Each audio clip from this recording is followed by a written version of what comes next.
These are 3 real chocolate bars. This is not a real chocolate bar. Why am I telling you this? Is because I thought to myself, wouldn't it be cool if I could take a real chocolate bar, model it in 3D, train a machine learning algorithm for it to then detect the real chocolate bar. And I'm going to show you the results. I did 2 tests, one where it was just trained on a red chocolate bar and one where it was trained on a red and an orange chocolate bar, just to show you how they differ. So first of all, what I did was I went into Blender and I modeled that. Then I went into Unity where I was able to randomly generate a selection of chocolate bars. And if you can see here, I can skip through. It's going to put them in random places and I can show you that as a view here.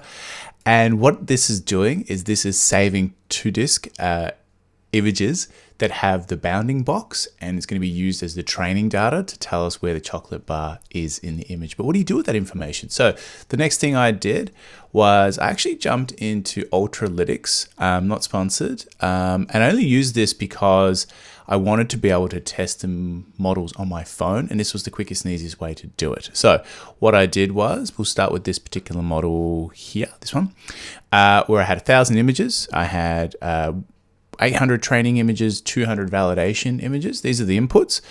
So here we can see it's added the bounding boxes for us based on the images and the text files that had the bounding box coordinates loaded in. And this trained up really, really well. It did a couple of funky things. One thing it definitely has done is overfit onto the red chocolate bar. So this training data set is only for this red chocolate bar. And what I'm expecting to see is when I run it on this orange one next to the red one, it's going to get confused and mixed up. So let's test that now. Okay, so here we have synthetic test 1, which is this model here.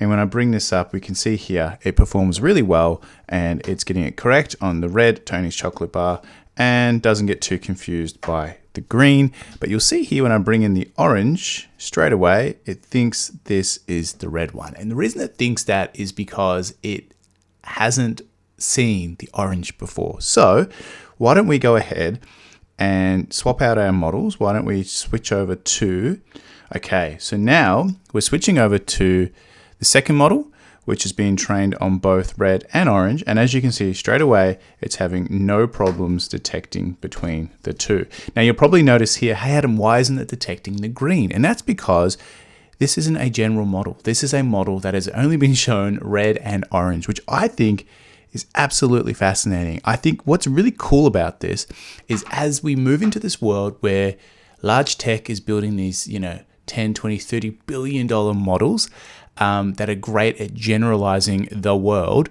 the big drawback is I could give it an image of a chocolate bar and it can come back and give me a really good description of that chocolate bar, but it might take a couple of seconds, maybe a few hundred milliseconds.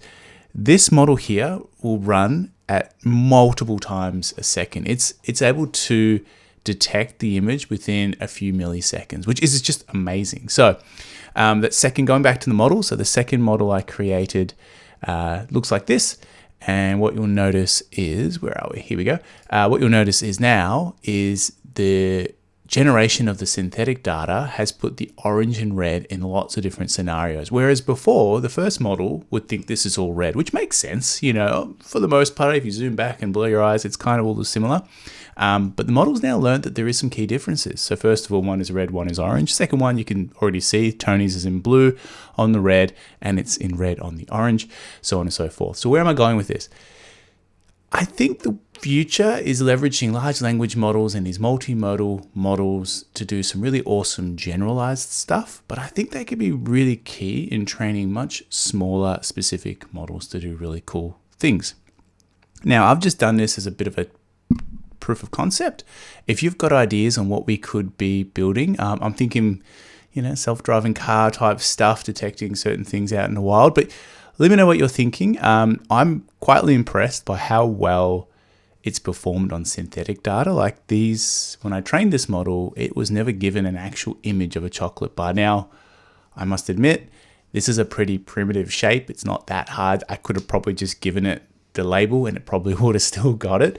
But to see it perform so well when trained on the two chocolate bars, I'm quietly impressed with that. And so if you've got some ideas, let me know. Lots of tutorials coming. So make sure you subscribe for those and I'll catch you in the next one.